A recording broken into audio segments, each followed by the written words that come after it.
Hi study with சென்னையில் நான் note making எப்படி பண்ணுறேன், ஸ்கூல் புக்ஸ் படிச்சுட்டு நோட்ஸ் எடுக்கிறேன்னா இல்லை யூடியூப் சேனல்ஸை பார்த்து நோட்ஸ் எடுக்கிறேன்னா அப்படிங்கிறது. ஃபஸ்ட்டு ஸ்கூல் புக்கோட அமைப்பை நம்ம அண்டர்ஸ்டாண்ட் பண்ணிக்கலாம். இப்போ நீங்கள் 6th ஒரு லெசன் படிக்கிறீங்க அப்படின்னா அதோட கண்டினியூவேஷன் 7th இருக்காது.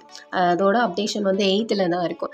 7th நீங்கள் ஒரு லெசன் புதுசாக படிக்கிறீங்க அப்படின்னா அதோட கண்டினியூவேஷன் 8th இருக்காது, 9th தான் இருக்கும்.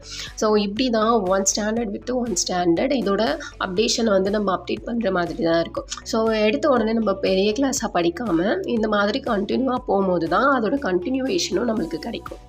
அண்ட் யூடியூப் சேனல்ஸ் அப்படிங்கிறது நமக்கு ஸ்கூல் புக்ஸ் படிக்கும் போது அது நம்மளால் அண்டர்ஸ்டாண்ட் பண்ணிக்க முடியலன்னா நம்மளுக்கு சொல்லி கொடுக்குறதுக்காக தான் அந்த யூடியூப் சேனல்ஸ் அப்படிங்கிறது.